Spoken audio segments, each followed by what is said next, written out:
It is Friday, June 26th of 2020. How about all them apples? Right here. Come to a stop. Come to a stop. There we go. On Guy's Daily Drive. Gotta drive first.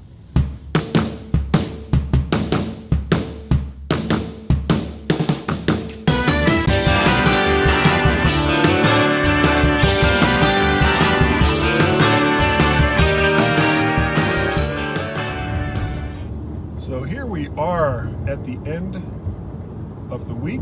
I've been at work every single day this week, though. Let's see, 2 days were abbreviated. One because of some work being done in the building, and the other one because I wasn't feeling well. But it has been a full week back at work. I actually had to fill my car with gas yesterday. I was stunned. It's like, why? It seemed like it was only a month ago I filled this car with gas. So that's not really what I'm here to talk about. Let's talk about Apple.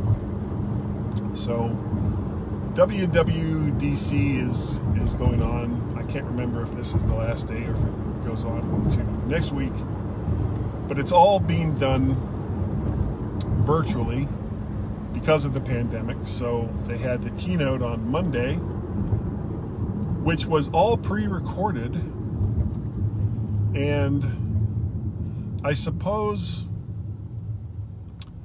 some people really enjoy the spontaneous nature of a live performance from people who probably shouldn't give live performances, like Tim Cook and a lot of the other presenters at Apple, because they're not that good at it.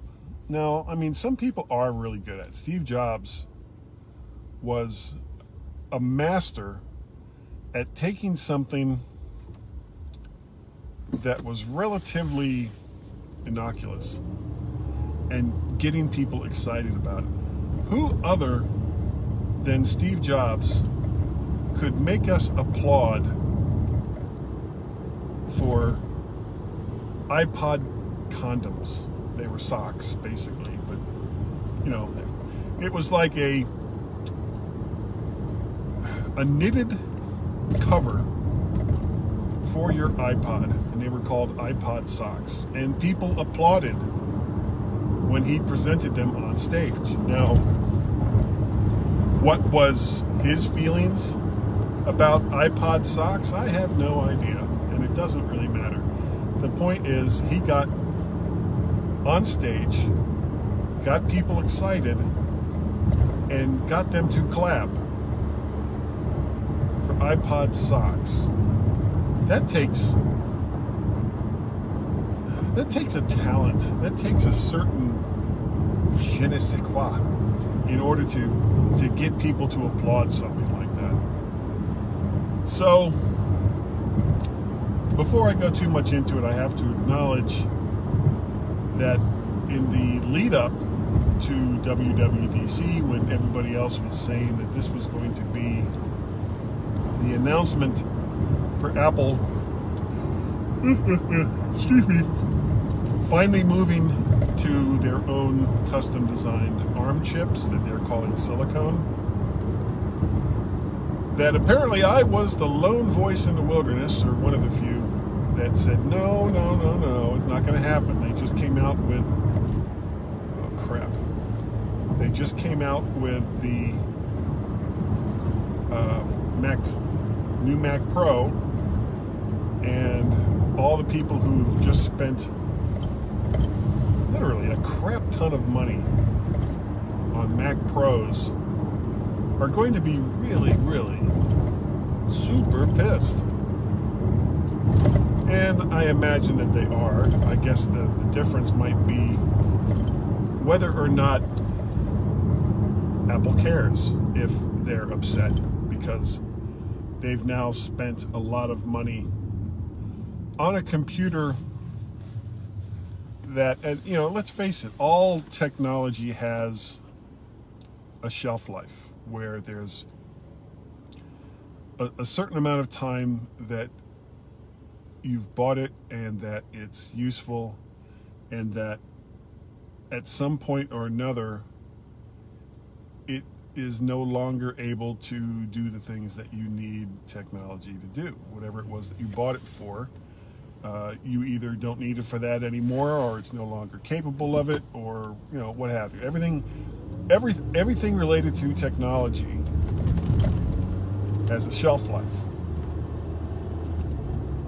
And in the case of Intel Macs,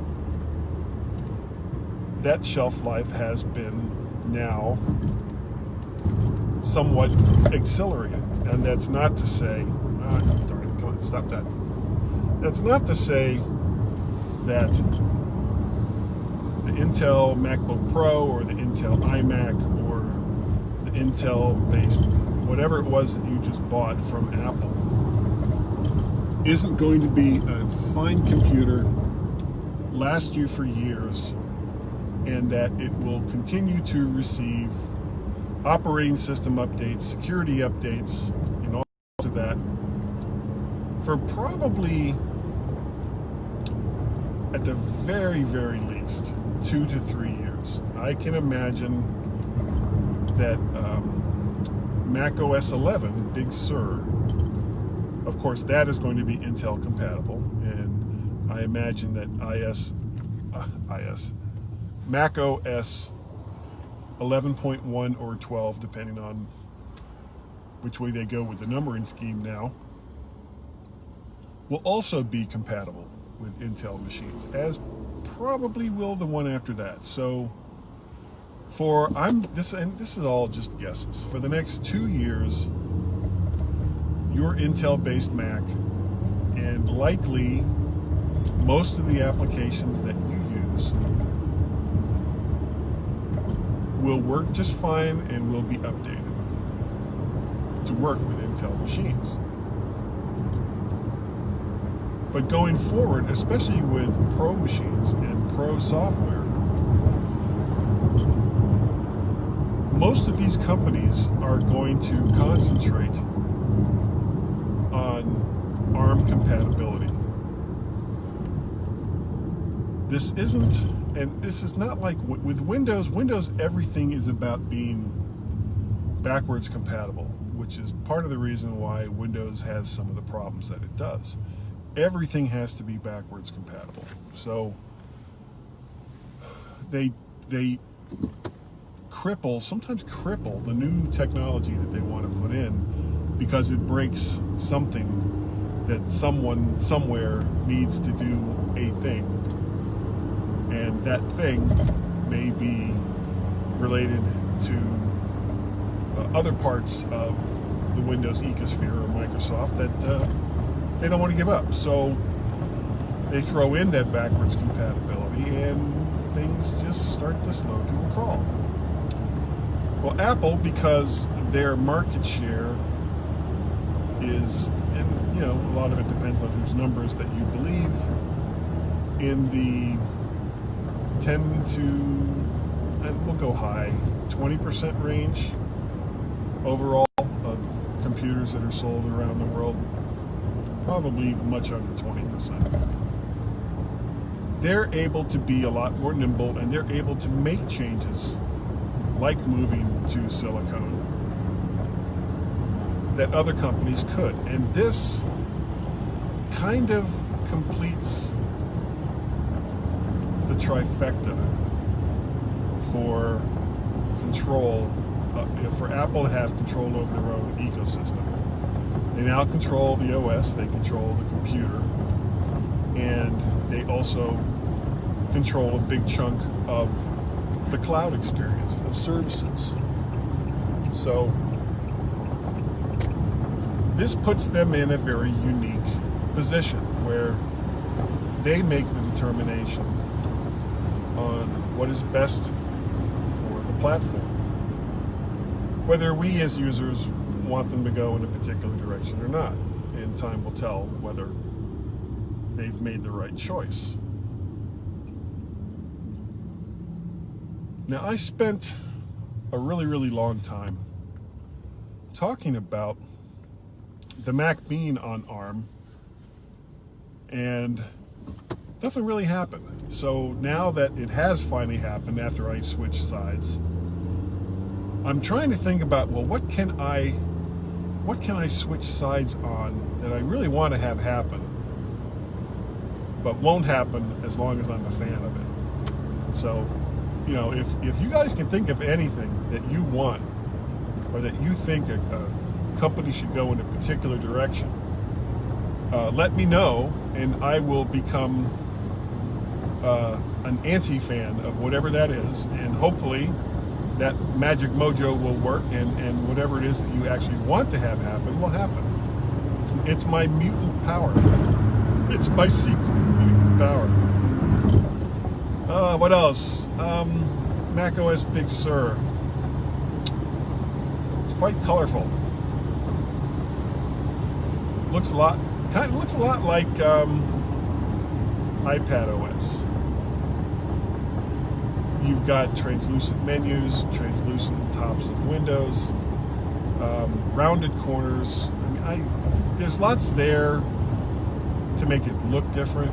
Of course, the big change is in the processor and how that's all going to work. And we have Rosetta 2 as an emulation layer to move things between x86 code and ARM code.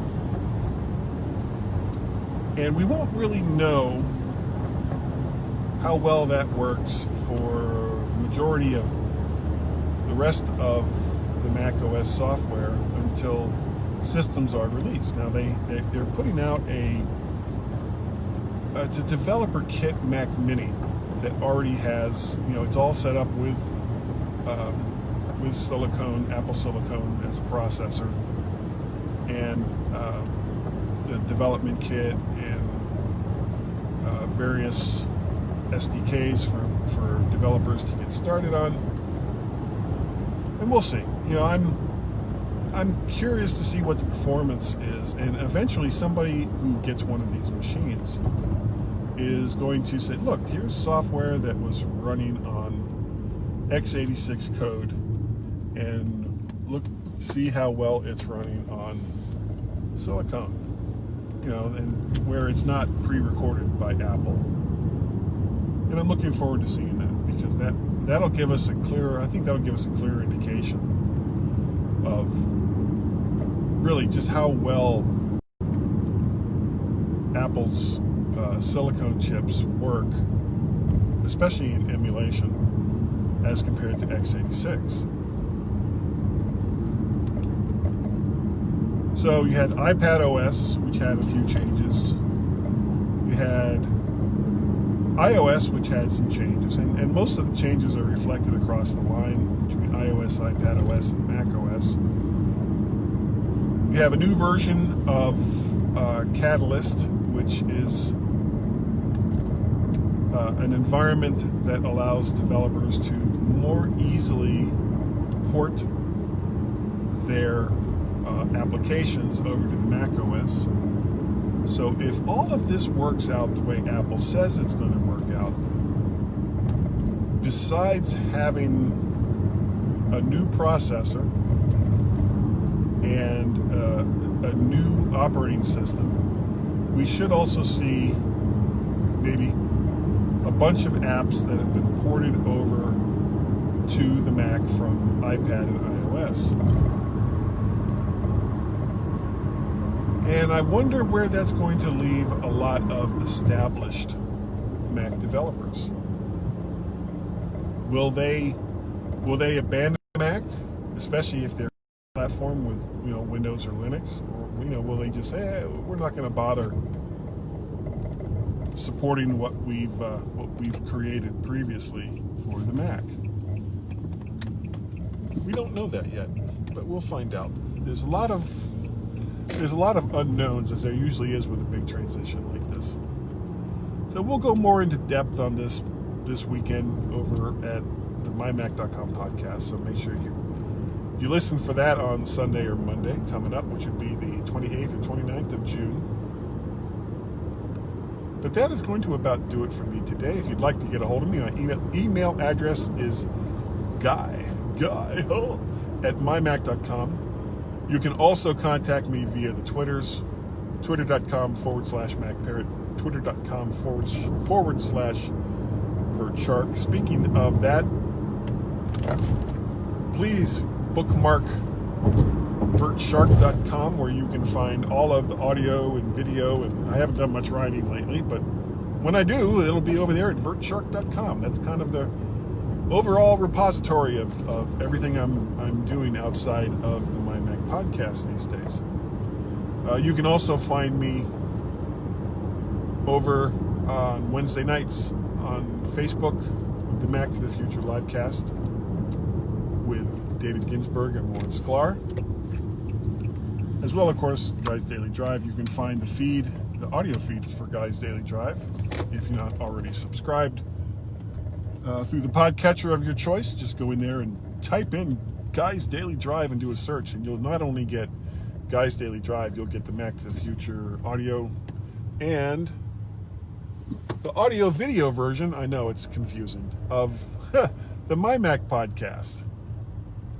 If you want the full version of the MyMac Podcast, you have to go over to mymac.com and subscribe through the podcatcher of your choice for that. Clear as mud. That's what that is. So, I'm here at work, and I'm going to say thank you to everyone who has downloaded and listened or watched Guys Daily Drive. I had to think about, what show am I doing? I really appreciate the fact that you've done so. If you're watching this on YouTube, make sure you like, share, subscribe. Go on over to YouTube, type in VertShark, and I believe that all these videos will come up. Bring one up and then hit that subscribe button, and then you can like, share, subscribe. That's how it all works. So I will catch you all next time right here on Guys Daily Drive. Bye-bye. Woo, show! That's it. Becky. Hi, Becky. Sorry, it's really, really hard to see who is watching or commenting, because I'm doing this from a very, very relatively small screen, from an iPhone SE. And as I've said many times, when I do this show, even though I'm doing a live cast from my car, job one while doing this show is driving my car. So every once in a while it'll be like I'll be in the middle of a sentence, and also I'll be like, I'm drifting off and not talking about the thing I was just talking about because I have the situation here while I'm driving. And today was no exception. Some people started to pull up short as I was coming up to a stoplight. So I was like, okay, well, I'm going to stop doing the show and talking, and I'm going to make sure that everything related to driving is taken care of. That's the important bit. That's the part that really matters. Oh, I hope you guys are happy out at your new place. I'm sure it's wonderful. I hope you got some beautiful horses and cats and all kinds of animals. And give us a call. Come on over to the old neighborhood sometime. We'd love to see you. And yeah, I know it's not that easy because, pandemic, sickness, illness, death, destruction, all of that currently going on. But when you can, please stop by the old neighborhood. We'd love to see you again. And on that, I'm going to finish this show, and I will see you all next time right here. Bye-bye.